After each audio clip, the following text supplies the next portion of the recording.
This is Business Plus and you're watching The Market Show. I am your host Tariq Khan Javed. नाज़रीन, आज हम बात करेंगे decline in garment exports पे। Garment industry Pakistan की एक बहुत ही इम्पोर्टेंट इंडस्ट्री है जो बहुत ज़्यादा कम कैपिटल पे बहुत ज़्यादा जॉब्स क्रिएट करती है। इसने बहुत लोगों को सहारा दिया हुआ है, लेकिन हम ये देख रहे हैं कि पिछले दिनों इसमें काफ़ी डिक्लाइन आ गई है इस इंडस्ट्री में। एक्सपोर्ट्स पे बेसिकली एक्सपोर्ट इंडस्ट्री है और उसकी जो क्या वजूहात हैं, क्या क्यों ऐसा हो रहा है, क्यों इतना एक मेजर हमारा इकनॉमिक सेक्टर जो है वो डिक्लाइन पे जा रहा है, इस सिलसिले में बात करने के लिए हमने दावत दी है अतीक ए कोचा साहब को, जो कि जोनल चेयरमैन हैं साउथ के Pakistan readymade garment manufacturing and exporters association के पैगमिया। अतीक साहब, welcome to the show. Thanks for taking your time in this time of the day. आपको बुला के पूछने का मकसद ये था कि काफ़ी खबरें गश्त कर रही हैं, ख़ासतौर से आप ही के नाम से जो एक ख़बर आई है कि European Union is likely to give GSP plus status to Pakistan, जिसकी वजह से $200 मिलियन के एक्सपोर्ट बढ़ने का चांस है। ये न्यूज़ द न्यूज़ ने रिपोर्ट की है। What's your real thing on this? What is GSP plus for my information and for my viewers information? अस्सलाम वालेकुम जी तारिक साहब, पहले तो बहुत शुक्रिया कि आपने मुझे यहाँ मौका दिया आपके शो पे। अच्छा, अब coming specifically to your question, GSP plus जो है वो एक फैसिलिटी है जो EU एक्सपोर्टिंग कंट्रीज़ को देता है, जिसके तहत कुछ ड्यूटी कंसेशंस होती हैं या कुछ प्रेफरेंशियल ट्रीटमेंट्स होती हैं। अच्छा, इसके मुख्तलिफ पैरामीटर्स हैं जिसके बेसिस के ऊपर you are given that preferential treatment. जैसे either you are LDC, least developed country, अगर आप उसमें क्वालिफाई करते हैं तो आपका जैसे बांग्लादेश है फॉर एग्जांपल, यस, उस वक्त होता है। कभी ये कोई टाइम स्पेसिफिक चीज़ दे देते हैं, जैसे उन्होंने श्रीलंका को दिया था सुनामी के बाद। अच्छा, उस वक्त हो गया डिजास्टर आया, उनको हेल्प कर लिया। अब लेकिन जो GSP प्लस जो पाकिस्तान जिसके लिए बिड कर रहा है वो अब that is due in 2014 January. अच्छा, if at all we get it, that is when it will be implemented इंशाल्लाह। Now there are several parameters जिसके उसमें हमें क्वालिफाई करना है ताकि हमें वो मिले, जिसमें दो बेसिकली ऐसे पैरामीटर्स थे जिस पे पाकिस्तान क्वालिफाई नहीं कर रहा था। One was that we are supposed to be signatories to 27 international treaties which were there, जो human rights related issues थे सारे, उसमें कुछ रह गई थी, but I will laud the efforts of the Ministry of Commerce, and they have now gotten the government to sign to be a signatory to all of those. तो वो जो पैरामीटर था जिसमें हम लैक कर रहे थे वो अब स्टेप क्लियर हो गया है। अच्छा, सेकंड जो मेजर असल में इशू है वो ये है कि इन ऑर्डर टू क्वालिफाई, इस वक्त जो EU का जो कॉन्स्टिट्यूशन है उसमें you have to be less than 1% of total import of EU to qualify. तब आप क्वालिफाई जी, मतलब लेस देन 1% आप हो तो आप होता है। पाकिस्तान का शेयर इट वाज 1.54% एंड अब ऑफ लेट बिकॉज अब काफ़ी डिक्लाइन आया है तो we are in the area of 1.3% something. तो अब भी हम क्वालिफाई नहीं करते हैं, लेकिन due to again the efforts on part of the government and the ministry of commerce and the private sector, हुआ यह है कि they have now agreed to raise the barrier to 2%।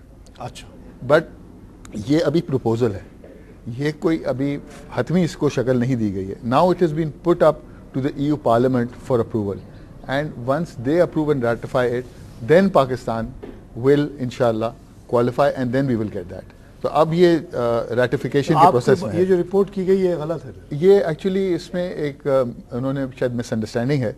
वो उन्होंने एक हमारे पास और चीज़ चल रही है जो हमें फ्लड के बेसिस पे EU ने ऑफर की हुई है। अच्छा, जैसे वहाँ सुनामी को दिया था, यहाँ उन्होंने हमें ये ऑफर किया था कि देयर आर 75 टैरिफ आइटम्स, जिसके अंदर उन्होंने कहा था हम आपको एक टाइम लिमिटेड 3 इयर्स के लिए हम आपको ड्यूटी फ्री एक्सेस देंगे इनटू द EU। उसके अंदर ये था कि that was basically a gift from EU to us to help us out.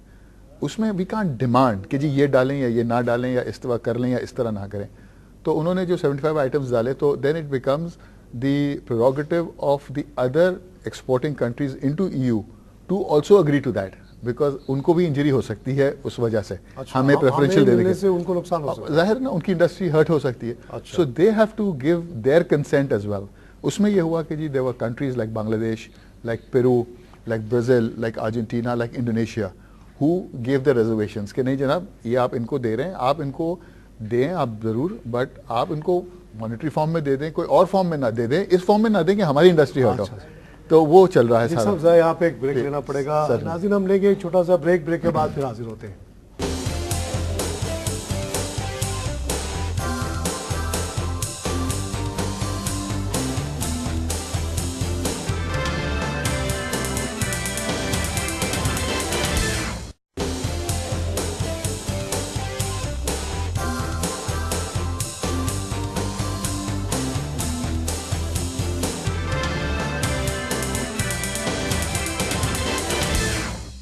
नाज़रीन वेलकम बैक। हम बात कर रहे हैं decline in textile industry generally, ख़ासतौर से हम आप गारमेंट इंडस्ट्री पे आज फोकस कर रहे हैं कि हमारे साथ मौजूद हैं अतीक कोचा साहब जो कि पाकिस्तान रेडीमेड गारमेंट एसोसिएशन को रिप्रेजेंट करते हैं।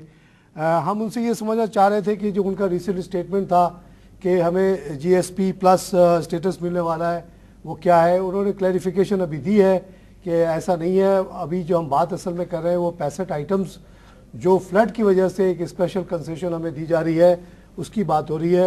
GSP प्लस जो है वो शायद 14 तक मिलने की उम्मीद है।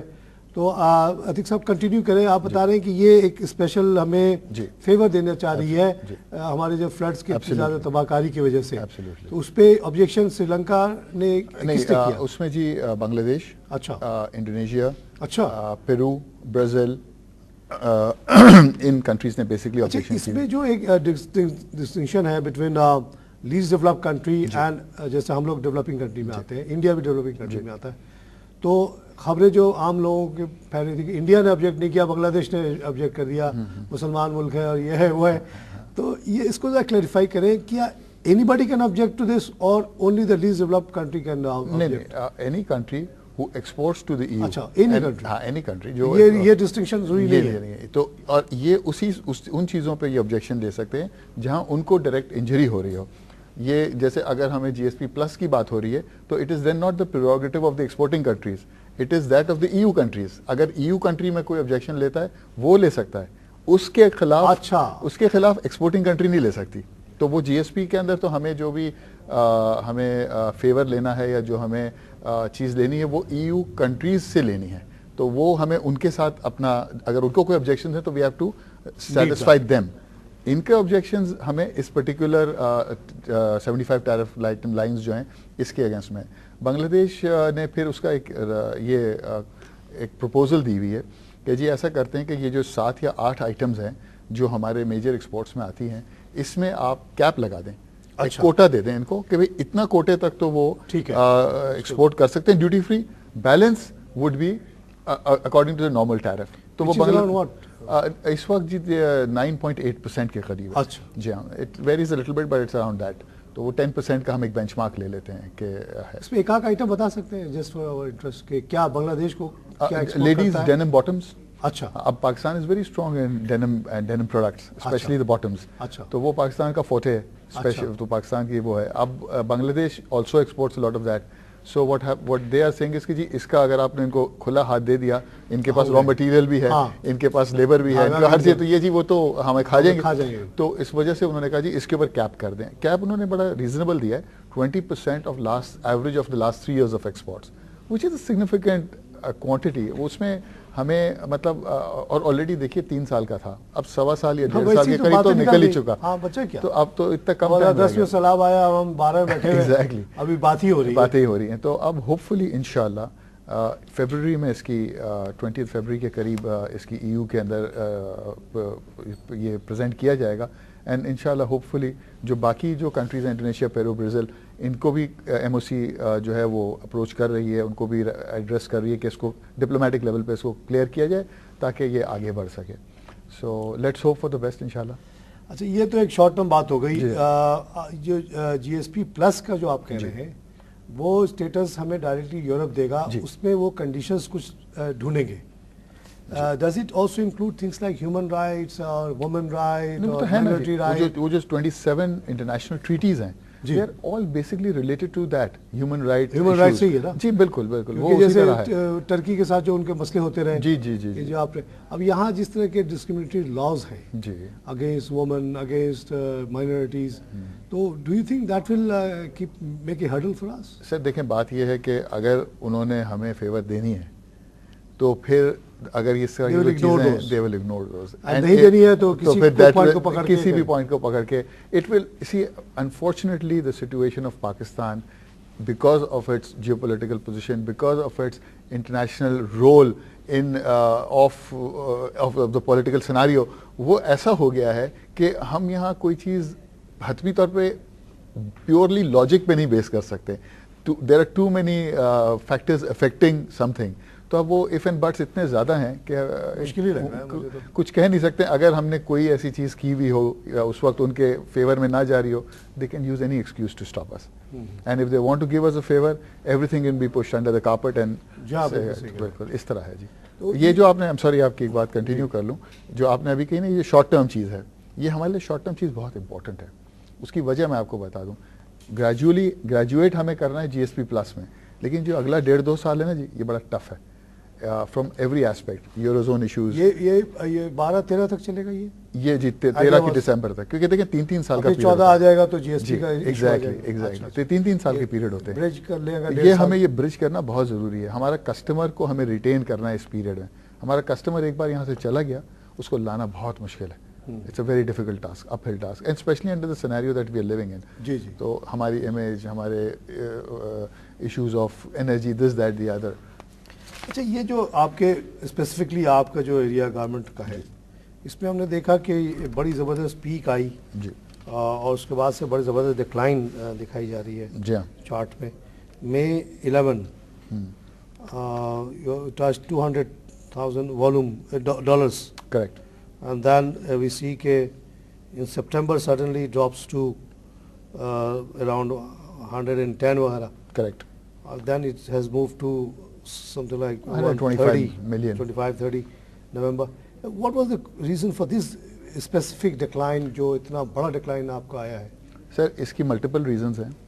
सबसे बड़ी रीज़न तो देखें इस वक्त जो है डिक्लाइन की, वो यूरोजोन में जो क्राइसिस चल रही है।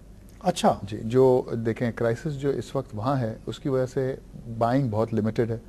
तो एक तो वजह यह है कि actually the demand has gone down, so that is one of the genuine reasons which will be affecting the whole world. Of course it is, and it is. किसी की कोई exception नहीं है। नहीं, कोई नहीं। आज आप चाइना चले जाइए, इंडिया हर चले जगह जाइए, पर। बांग्लादेश चले जाइए, these are our major regional competitors, and वहाँ भी यही डिक्लाइन है। Of course not this significant, but है। दूसरी इसमें एक जो बहुत बड़ी वजह है वो ये है कि if you recall कि last year it was a record high prices of cotton. हाँ, ये भी It went up factor to है। I think $2.14 per pound on the New York Cotton Exchange. That was the Originally वैसे कितना था और पहले? ये बिटवीन 80, 70, 80, 85 सेंट्स होता है। जैसे आज भी अगर 70 से एकदम दो जी जी ग्रेजुअली गया, $2 not overnight, it went gradually, but the fact was that it went to that high. तो उससे क्या हुआ, input cost, raw material cost बढ़ गई आपकी, so your value of exports went up. अच्छा, in monetary term we increased to 200 million, Absolutely, but absolutely. actually volume volume wise मामूली जरूर बढ़ा वो भी, but not, there was no comparison. अच्छा, उसी का ये तो अब impact जब वो है। आज रॉ मटेरियल प्राइसेस दोबारा वापस आई हैं, today it should be around 90 cents अच्छा। और सो ऑन द एक्सचेंज। तो अब यहाँ पर शायद 5,500 6,000 के करीब चल रही है। यहाँ 14,000 हो गया। जी, यहाँ 14,000 हो गया। तो अब वो जब वो नीचे आई है, तो जाहिर है कि उसका इम्पैक्ट तो वो मॉनेटरी टर्म्स में आएगा ना जी।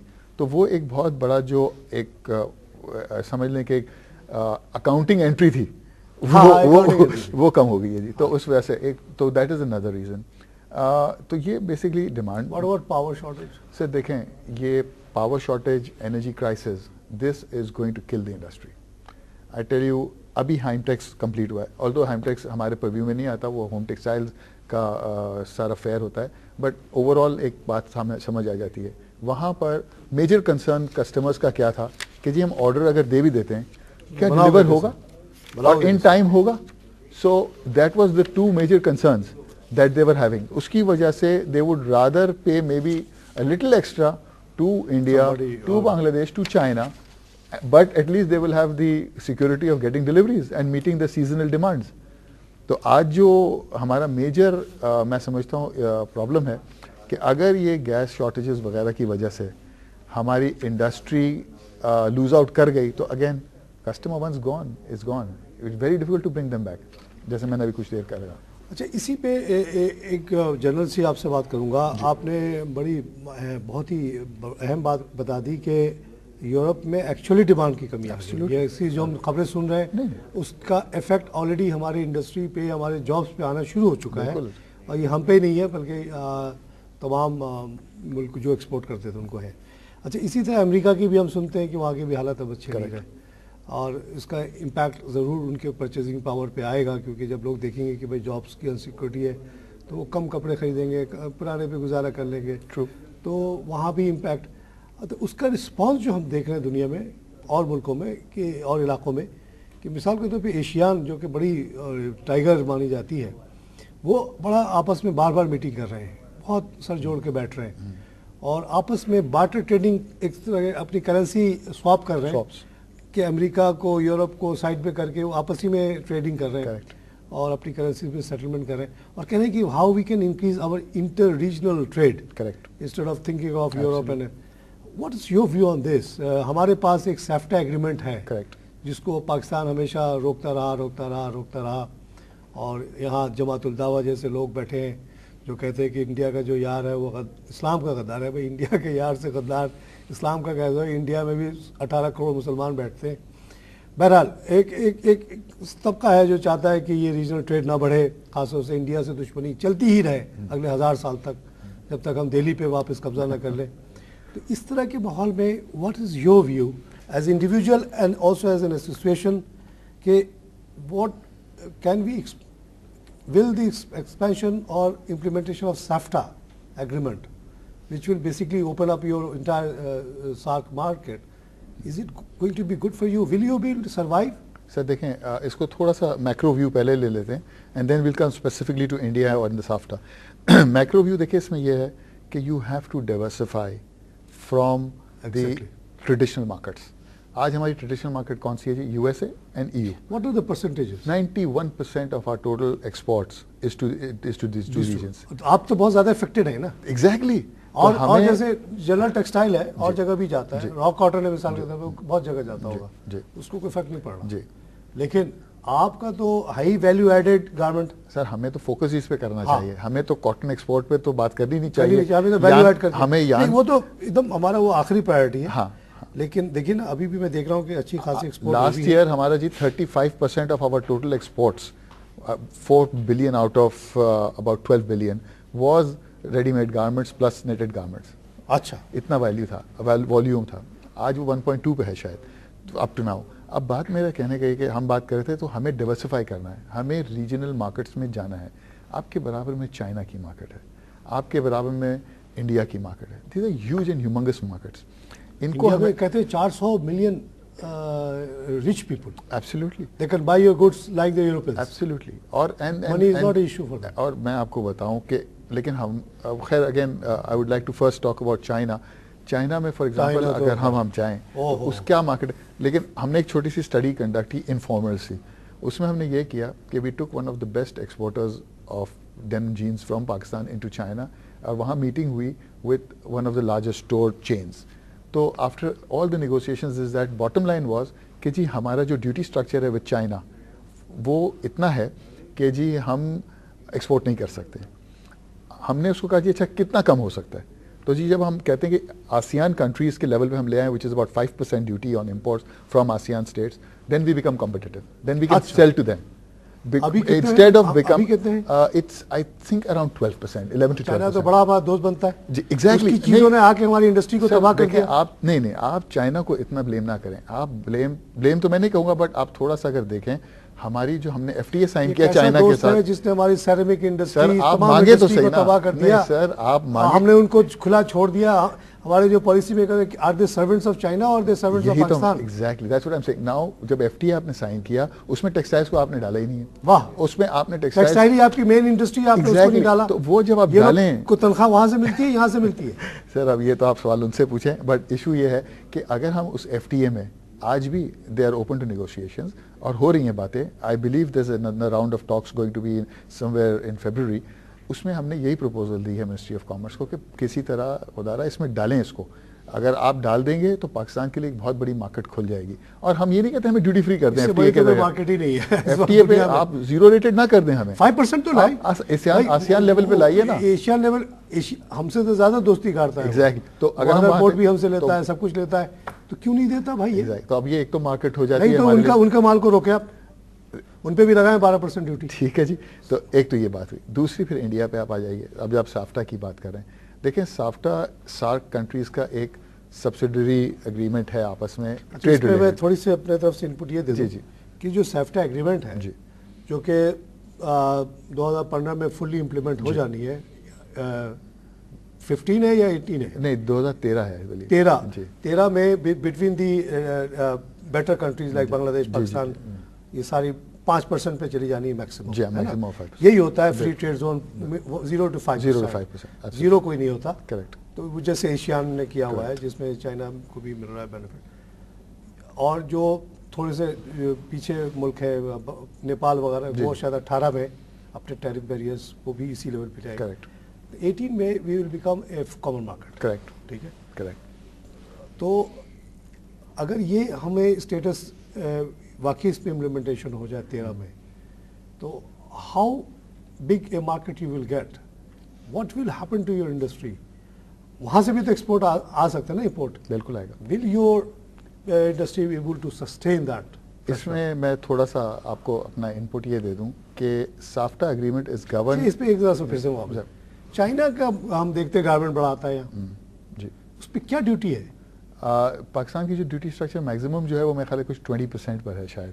तो ये चाइना के कैसे गारमेंट आगे बिक रहा है इस मुल्क में? सर वो देखें, वो चीज़ें बिक रही हैं जो आप जो आपकी स्ट्रेंथ नहीं है.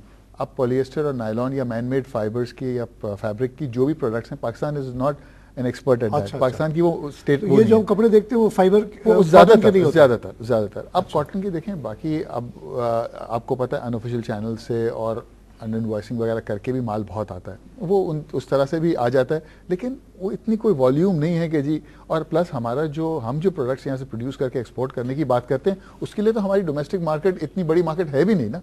हमारे यहाँ कितने लोग जीन्स पहनते हैं या कितने लोग टी शर्ट्स पहनते हैं? एज अ कंट्री आप देखें तो very small percentage. So our domestic को छोड़ भी दे आप, जो हम देख रहे हैं कि वहाँ से शर्ट्स भी आ रही हैं, फ्रॉक्स आ रही हैं बेइंतहा, बच्चों के गारमेंट्स. हमारे यहाँ इतने औरतें घर में बेकार बैठी. गाँव में आप चले जाएं, लाखों करोड़ों, इस वक्त मेरा 5 करोड़ औरत पाकिस्तान में बैठी है घर गांव में, जिसको काम चाहिए जी. अगर आप लोग जैसे लोग उनको किसी तरह कपड़ा मटेरियल पहुंचा दें, दे विल इतनी सस्ते में वो सिलाई करके आपको दे देंगे कि आप सोच भी नहीं सकते. पूरा शॉल वो बेचारे बनाते हैं पूरे दिन लग के. तो बच्चियों को जो कि बापर्दा हैं, घरों में रहती हैं, 10 रुपये 20 रुपये मिलते हैं, तो they can easily make all these things. बजाय ये कि हम उनको सपोर्ट करें, अपने लोगों को हम चाइना से इंपोर्ट कर रहे हैं फ्रॉक और शर्ट्स. देखें ये तो sir free trade free market mechanism है. इसमें हमें we are signatory of the WTO. अब आप उसमें कोई इस तरह कॉन्ट्रवीलिंग चीज़ें जो डायरेक्टली इफेक्ट कर रही हैं उस पर तो शायद कर सकें. नहीं तो हम जब एक्सपोर्ट करें तो 12% ड्यूटी लग जाए. तो नॉर्मल टैरिफ रेट है ना जी, वो तो FTA में नहीं शामिल किया, इस वजह से वो है ना जी. आप रीजनल ट्रेड, अब साफ्टा की जब आप बात कर रहे थे तो मैं थोड़ा सा आपको. अच्छा अतीक साहब, यहाँ पे एक ब्रेक लेना पड़ेगा. नाज़रीन हम लेते हैं एक छोटा सा ब्रेक के बाद फिर हाजिर होते हैं.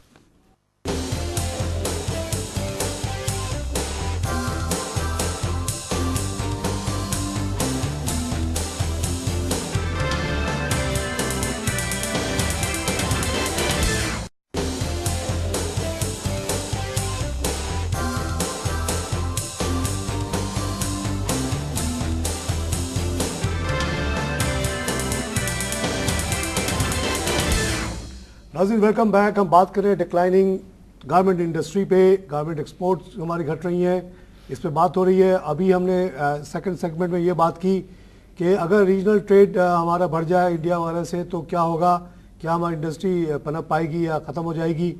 अतीक साहब ने एक बहुत ही इंटरेस्टिंग बात कही है जिस पे मुझे काफ़ी रिजर्वेशन और थोड़ा गुस्सा आ रहा है. उन्होंने बताया कि चाइना जो हमसे इतनी दोस्ती की बातें करता है और जिसने अपनी चीज़ें भरमार कर दी, हमारी तमाम इंडस्ट्रीज़ को बंद करवा दिया, यहाँ तक कि बच्चों के फ्रॉक वगैरह भी वहाँ से आ रहे हैं, जब हम वहाँ एक्सपोर्ट करने जाते हैं तो हम पे 12% ड्यूटी लगाई जाती है, जबकि एशियन कंट्रीज़ पे सिर्फ 5% की ड्यूटी है। अतीक साहब जैसे लोग मिनिस्ट्री से बैक कर रहे हैं कि भाई आपने एग्रीमेंट करते वक्त हमारा ये क्यों नहीं ख्याल रखा, और अभी उस पर वो गौर कर रहे हैं। इसी दौरान हमारी इंडस्ट्री तबाह हो रही है। अब दूसरी बात जो आप बताने लगे कि एशियन कंट्री, ये जो हमारे सार्क कंट्रीज़ हैं उनमें क्या पोजीशन है। चलिए आप ज़रा सार्क के बारे में आप बताएं, क्योंकि that is going to be a very imminent threat या अपॉर्चुनिटी। बिल्कुल ठीक बात है। इसमें ऐसा है कि हम जब सार्क कंट्रीज या साफ्टा की बात करते हैं तो SAFTA is going to be eventually governed by a sensitive list.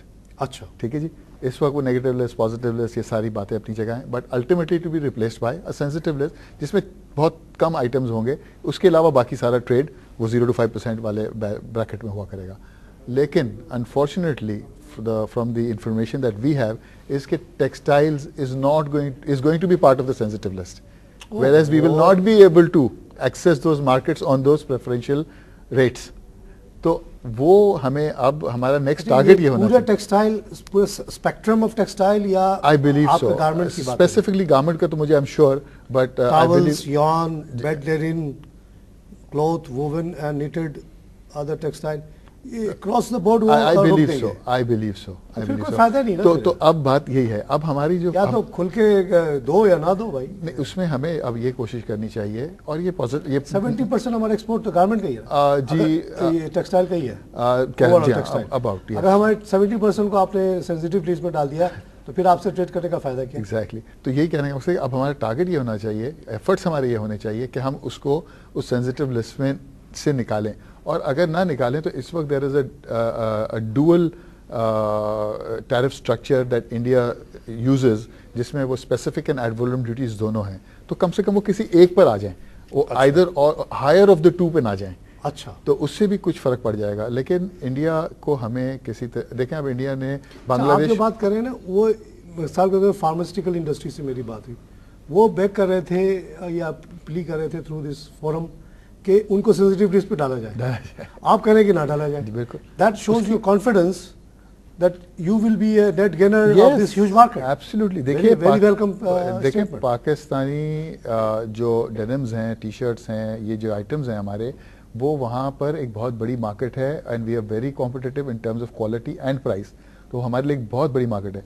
इसी तरह अगेन मेरे पर्व्यू में नहीं आता, but bed linen, Pakistani bed linen जो हमारे हैं वो बहुत प्रेफर्ड किए जाते हैं, द कोर्सर काउंट वंस, जो हम 30 की क्वालिटीज़ की बात कर रहे हैं। उसके बाद तो इंडिया खुद बहुत अच्छा प्रोड्यूसर है, तो वहाँ वो भी एक बहुत बड़ी मार्केट है, मास मार्केट है, जिसको हम टैप कर सकते हैं। तो कहने का मकसद ये कि हम तो, I am very bullish on the fact कि textiles will be a net beneficiary वहाँ पर हमें। तो इसी तरह जब हम वहाँ से रॉ मटेरियल इंपोर्ट करते हैं, उनके डाई स्टफ्स वगैरह, अगर वो प्रेफरेंशियल में आएगा तो और सस्ता आएगा। अच्छा, तो हमें यहाँ उसके प्रोसेसिंग में बेनिफिट होगा। हाँ। तो आई बिलीव दैट है। लेकिन अब इसको किस तरह मैनूवर करना है सिचुएशन को कि हमें वो सेंसिटिव लिस्ट में ना डाला जाए, वो अब दैट इज ऑल। आपकी एसोसिएशन कितनी स्ट्रांग है ये इन पॉलिसीज में?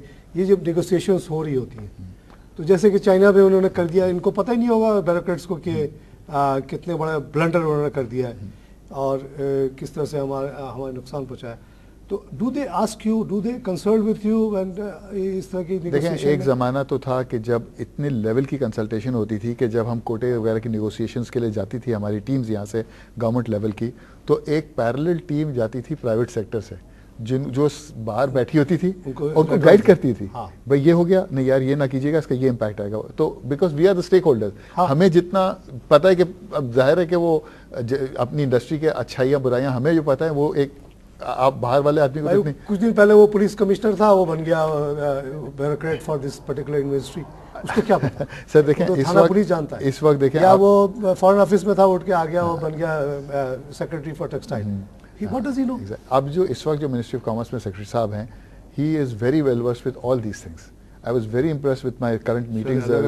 हाँ, and और वो बड़ा एफर्ट भी कर रहे हैं और मेरे ख्याल से बड़ा कॉम्पिटेंट वो आदमी है और वो बड़े तरीके से he should listen to you people. नहीं, he does actually, he does, but again अब वो होता ये है ना कि, लेकिन वो जो पहले जितना इंटरेक्शन था वो अब नहीं है, अब थोड़ा सा उसको कम कर दिया गया है और शायद उसकी भी कुछ वजूहत हैं जो कुछ हद तक जेन्युइन भी है कि प्राइवेट सेक्टर ने भी उसको थोड़ा बहुत मिसयूज़ किया है और वो डिटरमेंटल हो गया हमारे लिए द लार्जर थिंग अल्टीमेट, तो उस वजह से शायद वो रिजर्वेशन उनके पास कुछ हैं, but having said that they still need to take a lot of help and input from the industry ताकि ये इस तरह की जो इश्यूज़ हैं इसको रिजॉल्व किया। देखिए 2013 आज से हम लोग 5 साल पहले बात करते हैं यार डिस्टेंट जब होगा, अब तो बारह में बैठे हम, राउंड द कॉर्नर है जी, राउंड द कॉर्नर है जी। And either this is the most exciting moment of our economic history कि we are about to get this huge market और is going to be a death knell. अभी भी industry वैसी तबाह है, बिल्कुल इंडिया का माल आ जाएगा हम तबाह हो जाएंगे। वो तो प्रेफरेंशियल अपने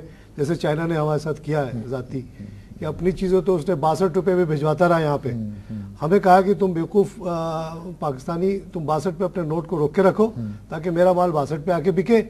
तुम्हारी जो मुल्क के अंदर इन्फ्लेशन इतना कर दो 30-40% कि आपके जो मैन्युफैक्चरर्स हैं वो 30% महंगा मांगे तो चाइनीज चीज़ें सस्ती लगने लगी। आप एक सिंपल सैरामिक को ले लें, शबीर सैरामिक, कितनी सैरामिक्स, मट्टी से चीज़ बनाना तो हमको बहुत आता है, लेकिन जब अगर आप इन्फ्लेशन करके ये 2005 में जस्टिफाई कर दिया गया कि 12% inflation is good for economy, उसके बाद से जो सिलसिला हुआ तो 30% पे आ गए, आज भी हम 12% पे खड़े हैं। एक तरफ आप लोकल कॉस्ट को बढ़ा रहे हैं, एक तरफ करेंसी को 62 पे आपने रोक के रखा काफ़ी दिनों तक, 8 तक। तो चाइना को तो फील्ड डे मिल गया ना यहाँ पे, ना आपकी गारमेंट इंडस्ट्री उससे कम्पीट कर पा रही थी ना कोई और इंडस्ट्री। तो उन्होंने तो अपने फ़ायदे कर लिए, पता नहीं हमारे मिनिस्ट्रीज़ को क्या उन्होंने खिलाया क्या पिलाया और हमें तबाह कर दिया। अब इसी और जैसे आप बता रहे हैं कि उनकी चीज़ें तो आ रही हैं, आप एक्सपोर्ट करते हैं तो 12% की duty. What kind of negotiation is this? Where is the national interest here? इसी तरह इंडिया का मामला तो बहुत ही ज़्यादा सीरियस है, इसमें you people should be very much involve. इस तरह के फोरम्स पे आके आप बात बात बताएं, अखबारों में जैसे आपने स्टेटमेंट दिए दें कि जी हमारी नहीं सुनी जा रही, और क्योंकि 70% हमारा यही इकोनॉमी इस वक्त है। अगर गारमेंट में हम कम्पीट नहीं कर पाए या हमें नहीं प्रॉपर प्लेइंग फील्ड मिली, उनकी चीज़ें मिसाल के तौर पे चाइना की तरह यहाँ सस्ती आ गई, इनको 5% दे दें, हम पे 12% की ड्यूटी रहे, तब तो हम गए। करेक्ट, वो तो छा जाएंगे आगे। बिल्कुल। नहीं, इसी तरह आप बहुत सारी चीज़ें, अब इंडिया ने बांग्लादेश को ड्यूटी फ्री एक्सेस दे दिया इंडियन मार्केट में। Now what they are doing is they are producing the garments in Bangladesh, exporting to India at a duty free rate, 0 rated. तो अब आप मुझे बताएं आप कैसे कम्पीट करेंगे उस मार्केट के लिए? They are soon going to give the same to Sri Lanka. अभी भी है श्रीलंका, लेकिन उस पर क्वांटिटेटिव रिस्ट्रिक्शन है। मैंने जो पढ़ा है ना कि श्रीलंका, मालदीव, भूटान एंड नेपाल को तो वो दे चुके। अब बारी है बांग्लादेश, पाकिस्तान और इंडिया की। बांग्लादेश को भी दे दिया उन्होंने, बांग्लादेश को भी दे, अब सिर्फ रह गया पाकिस्तान। अब पाकिस्तान और इंडिया का आपस में रह गया। श्रीलंका के पास ऑलरेडी है, but it's a quantitative restriction के इतने मिलियन पीसेस के बाद it will be a normal duty.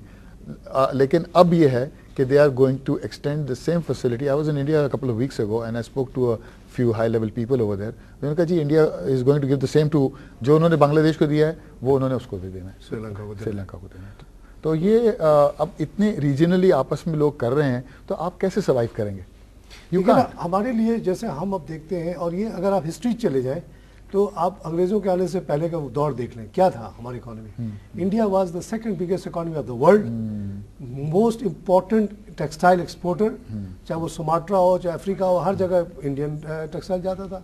Self sufficient economy, बाकी जो हमारा कपड़ा होता था चाइना जाता था, या बुखारा, समरकंद बुखारा जाता था, ईरान जाता था। ये थी इकोनॉमी। अंग्रेज आए, उन्होंने पूरा पैटर्न हमारा चेंज कर दिया, हमारा कबला उठा के ले गए कहीं और। लेकिन now we are going back to default situation. सारी इकोनॉमिक एक्टिविटी यहीं जमा होती जा रही है। China is the second biggest economy, first second है। India is growing very fast. Pakistan should also grow. Pakistan तो वो 25 बिलियन के ऊपर ही फंसा हुआ है। अमेरिका की गुलामी हम किए जा रहे हैं, वो हमें कुछ करने नहीं देता, ना हमें गैस खरीदने देता है, ना हमें और कुछ करने देता है, लड़ाता रहता है आपस में, अंदर भी बाहर भी। तो इन चीज़ों से निकल के we have to go back to the default situation. जब ये अंग्रेज नहीं आए थे तो चाइना इंडिया की कोई वॉर नहीं होती थी, ट्रेड होता था। Silk route was very important trade route. अब मेरी इस फोरम से के थ्रू मैं ये गवर्नमेंट के मशीनरी तक ये पहुंचाना चाहता हूँ बात कि इस वक्त जी देखें हमारा सर्वाइवल पीरियड है, और ये वो इंडस्ट्री है जो इतनी एम्प्लॉयमेंट इतने कम इन्वेस्टमेंट पे जनरेट करता है, और हमारे पास अनएम्प्लॉयमेंट की आपको पता है फिगर्स क्या है, आपको पता है हमारे यहाँ टैलेंट कितना मौजूद है। मैं इस फोरम सोशल डिस्पैरिटी आपसे हाथ जोड़ के एक रिक्वेस्ट करना चाहता हूँ कि थिंक अबाउट करोड़ों लड़कियां जो हमारे पर्दे की वजह से, हमारे जो नॉर्म्स हैं सोसाइटी के, गांव की लड़कियां घर से बाहर भी नहीं निकल सकती, वो बैठ कर सिर्फ कशीदाकारी कर रही हैं हाथ से। उनको एक एक बेडशीट और एक एक शॉल बनाने पे 10 रुपये 20 रुपये मिले। Think of using those people. Sir और अगर मैं इकोनॉमिक हिस्ट्री पे जाऊंगा तो अंग्रेजों के आने से पहले the entire textile industry was in Holmes. घर में बच्चियां बैठ के धागे बनाती थी, धागे से कपड़े बनाती थी। 30% income of every family was coming from this source.